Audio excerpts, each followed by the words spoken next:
नमस्कार दोस्तों, स्वागत है आपका अपने YouTube चैनल बागवानी में। मैं हूं आपका दोस्त श्री किशन अहिरवार। आज हम बात करने वाले हैं टमाटर में आने वाले रोगों की और साथ ही साथ हम बात करेंगे कि इनमें किस किस प्रकार के रोग आते हैं और इनके नियंत्रण के लिए हमें कौन कौन से उपाय करने चाहिए। तो चलिए शुरू करते हैं। टमाटर की फसल में सबसे ज़्यादा रोगों का और निमेटोड्स का प्रकोप अधिक होता है और इसी वजह से टमाटर के उत्पादन में कमी आ जाती है। टमाटर के कोमल एवं मुलायम होने के कारण इसमें रोग जल्दी लगते हैं। वहीं नमी युक्त वातावरण एवं उर्वरकों का आवश्यकता से अधिक उपयोग करना भी टमाटर की फसलों में रोगों को लाने के लिए जिम्मेदार है, जिसके कारण उत्पादन में लगभग 20 से 25% की कमी आ जाती है। इसके अलावा बेमौसम में हम जो हाइब्रिड बीजों का उपयोग कर रहे हैं उसकी वजह से भी हमारे पौधों में बीमारियों का अटैक जल्दी से होता है। ऐसे में टमाटर की फसल में रोग नियंत्रण के उपाय करना बहुत ज़्यादा ज़रूरी हो जाता है ताकि उत्पादन प्रभावित ना हो। इसके लिए ज़रूरी है कि समय पर रोगों के नियंत्रण के उपाय अपना लिए जाएं। तो आइए जानते हैं टमाटर को रोगों से मुक्त रखने के कौन कौन से उपाय हैं। सबसे पहला रोग जो कि टमाटर में देखने को मिलता है उसका नाम है आर्द्र गलन रोग, जिसको हम अंग्रेजी में बेड रोट डिसीज बोलते हैं। टमाटर में ये रोग फफूंद राइजोक्टोनिया एवं फाइटोप्थोरा फंगस के मिले जुले संक्रमण से होता है। इससे प्रभावित पौधे का जो निचला तना होता है वह गल जाता है। शुरुआत में बीमारी के लक्षण कुछ जगहों पर दिखाई पड़ते हैं और 2-3 दिन बाद में पूरी नर्सरी में फैल जाते हैं। और इसको पहचानने का तरीका है कि नर्सरी में भूरे और सूखे धब्बों के साथ पीली हरी पत्तियां दिखाई देती हैं, जिससे कि पौधा अचानक से जमीन पर गिर जाता है और सड़ जाता है। इसका नियंत्रण कैसे करें? इस रोग के नियंत्रण के लिए टमाटर के बीजों को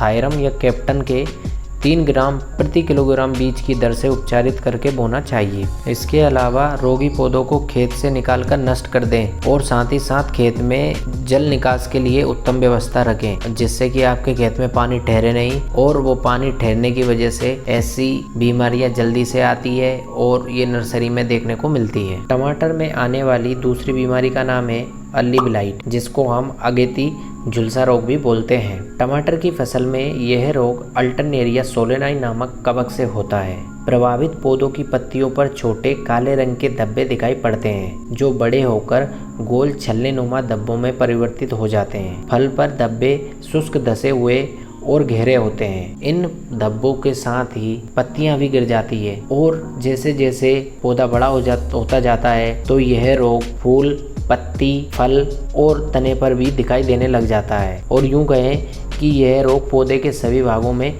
लग सकता है। अगेती झुलसा रोग या अर्ली ब्लाइट के नियंत्रण के कौन कौन से उपाय हमें अपनाना चाहिए जिससे कि इस रोग से हम बच सके? इस रोग से रोगग्रस्त पौधों को जलाकर नष्ट कर देना चाहिए ताकि अन्य पौधों में ये रोग नहीं फैल पाए। टमाटर के बीजों को बोने से पहले कैप्टान 75 WP से 2 ग्राम प्रति किलोग्राम की दर से बीज उपचार करना चाहिए। वहीं फसल में रोग लक्षण दिखाई दे तो मैनकोजेब 75 WP का 2.5 किलोग्राम प्रति हेक्टेयर की दर से 10 दिन के अंतराल पर छिड़काव करना चाहिए। इसके अलावा फसल चक्र अपनाकर भी इस रोग को काफ़ी हद तक नियंत्रित किया जा सकता है।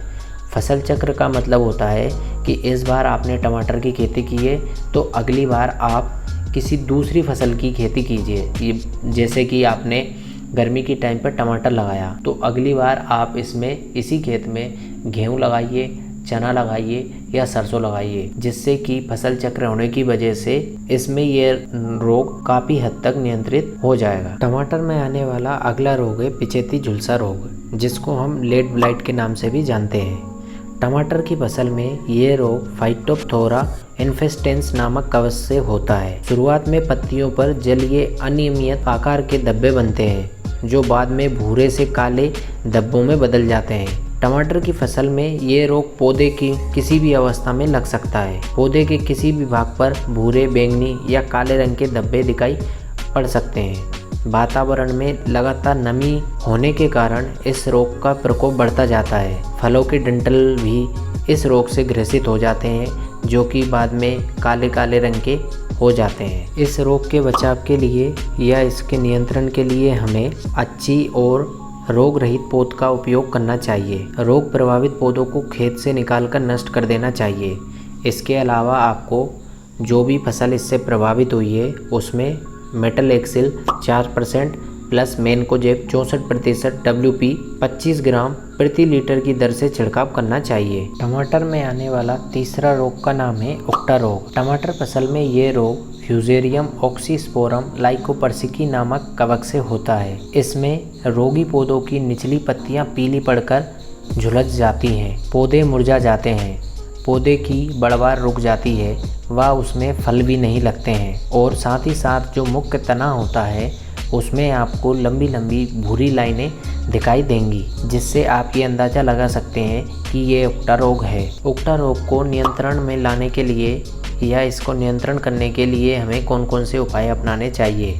तो बीजों को बोने से पहले हमें इसको ट्राइकोडर्मा से बीज उपचार करना चाहिए।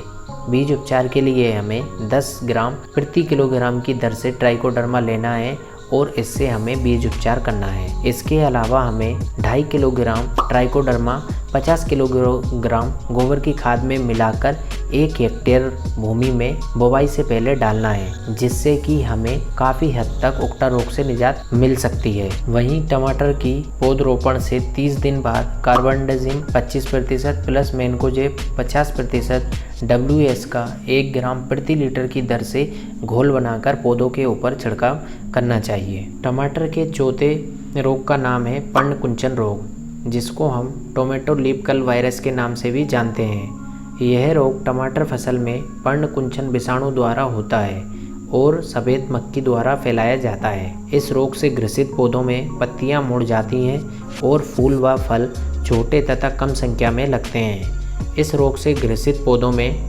टहनियों का आकार छोटा होने की वजह से पौधे भी छोटे ही रह जाते हैं। पुरानी पत्तियों के किनारे मोटे और अंदर की ओर मुड़े हुए दिखाई पड़ते हैं। पर्णकुंचन रोग को या लीफ कल वायरस को नियंत्रण करने के कौन कौन से उपाय हैं। तो जैसा कि हम जानते हैं कि इस रोग को सफ़ेद मक्खी द्वारा फैलाया जाता है, इसलिए हमें सबसे पहले सफ़ेद मक्खी को कंट्रोल करना चाहिए। इसके लिए हमें इमिडाक्लोप्रिड 17.8 SL को 6 से लेकर 8 मिलीलीटर प्रति पंप की दर से डालना है, या फिर आप इसकी जगह थायामेथोक्सोम को 25 WP को भी 6 से लेकर 8 मिलीलीटर एक पंप में डालकर घोल बनाकर छिड़काव कर सकते हैं। अगर आपको हमारे द्वारा दी गई जानकारी अच्छी लगती है तो आप हमारे चैनल को सब्सक्राइब कर सकते हैं और वीडियो को लाइक और शेयर भी कर सकते हैं। वीडियो देखने के लिए धन्यवाद।